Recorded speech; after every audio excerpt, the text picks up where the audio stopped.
سے بچوں آپ نے دیکھا کہ یہ جو 3 اشعار آپ نے دیکھے وہ سارے محبوب سے متعلق عشق و عاشق و معشوق کے متعلق باتیں ہیں، اور ایک طرف جو کس طرح سے اپنے عاشق کی چاہت میں ایک معشوق کی چاہت میں یا محبوب کی چاہت میں کس طرح سے عاشق اپنے آپ کو برباد کر لیتا ہے، اپنی سدھ نہیں رکھ پاتا، اپنے آپ کو قابو میں نہیں رکھ پاتا، اور اسی میں اس کو مزہ آتا ہے اور اسی میں وہ اپنی کامیابی سمجھتا ہے۔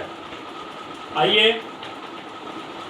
اس غزل کا آخری شعر یعنی کہ مقطع کا شعر جس میں شاعر نے اپنا تقرر بھی پیش کیا ہے میر، اس پہ نظر ڈالیں۔ یہ اس کی تشریح کیا ہے، اس میں شاعر کیا کہنا چاہتے ہیں۔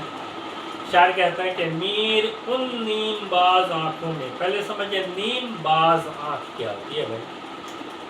نیم باز کہتے ہیں، نیم معنی ہوتا ہے آدھا، نیم باز آنکھ معنی ادھ کھلی آنکھ، ادھ کھلی آنکھیں، غنودگی والی آنکھیں، مستی والی آنکھیں۔ جو شراب کی مستی ہوتی ہے، جس میں غنودگی ہوتی ہے، جس میں مستی ہوتی ہے، جس میں آدمی کہیں کھویا ہوا ہوتا ہے، ویسی آنکھوں کا ذکر ہے۔ شاعر کہتے ہیں کہ میر ان نیم باز آنکھوں میں، یعنی کہ محبوب کی آنکھوں کی طرف اشارہ ہے کہ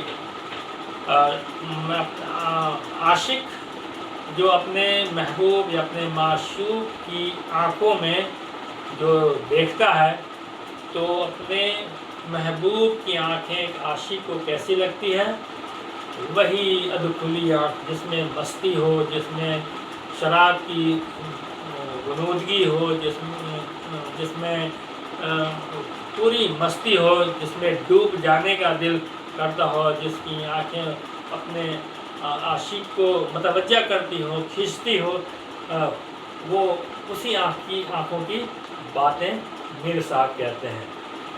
کیسی وہ آنکھیں ہیں کہ ساری مستی شراب کی سی ہے۔ اس ادھکھلی آنکھوں میں کیا ہے، ساری جو مستی ہے وہ شراب جیسی ہے، یعنی شراب کی سی ہے۔ شراب کی جو مستی ہوتی ہے، شراب پی لینے کے بعد لوگ ساری دنیا سے بے خبر اور اپنی دنیا میں مست ہو جاتے ہیں، اپنی دنیا میں کھو جاتے ہیں۔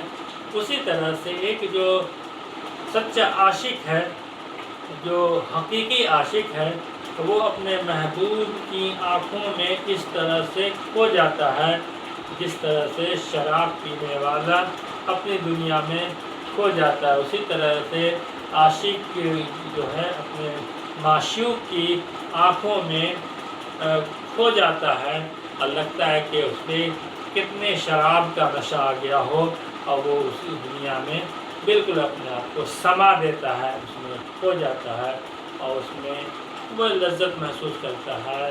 اور اس طرح سے یہ غزل مکمل ہوتی ہے۔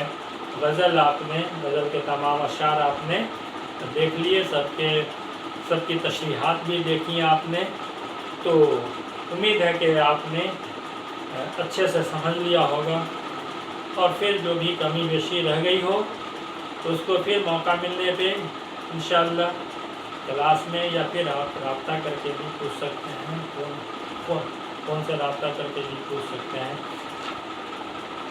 آئیے ہم آپ کو کچھ اسائنمنٹ کے طور پہ سوالات دیتے ہیں جن کے جوابات آپ کو لکھنے ہیں اور یاد بھی کرنے ہیں۔ غزل کے تمام اشعار کو آپ کو یاد کر لینے چاہیے کہ آپ کے زندگی میں بہت کام آئیں گے۔ تو غزل کے طالب علم کو چاہیے کہ غزل کے جو ہے جو چند اچھے اشعار ہیں ان کو یاد کر لینے چاہیے۔ تو آئیے ہم آپ کو اسائنمنٹ کے طور پہ کچھ سوالات دیتے ہیں جن کے جوابات آپ کو دیں۔ تو آئیے سوال نمبر 1۔ پہلے آپ شاعر میر تقی میر کے پر روشنی ڈالیں گے۔ شاعر میر تقی میر کی شخصیت پر روشنی ڈالیں۔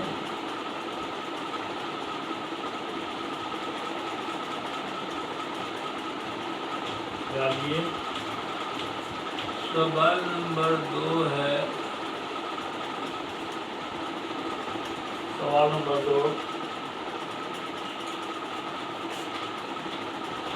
بہت اہم ہے۔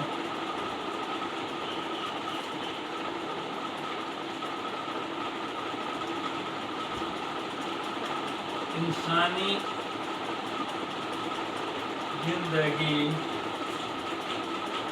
کی حقیقت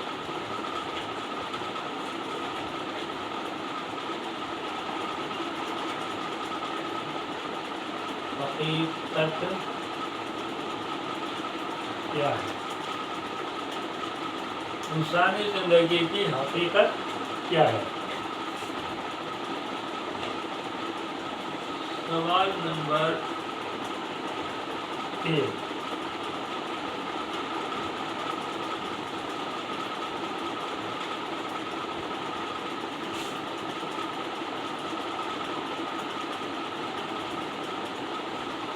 غزل کے تمام اشعار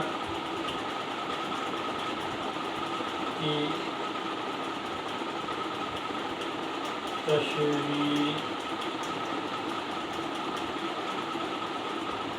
تشریحات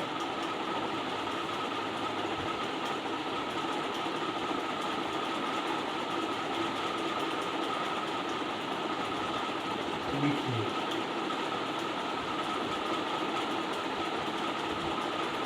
بس آج کا سبق یہیں تک۔ آپ پورے سوالات کے جوابات آپ کو لکھنے ہیں۔ شاعر میر تقی میر کی شخصیت پر روشنی ڈالیے۔ دوسرا سوال ہے انسانی زندگی کی حقیقت کیا ہے۔ تیسرا غزل کے تمام غزل میں جتنے بھی اشعار ہیں سب کی تشریحات۔ اس طرح سے آج کا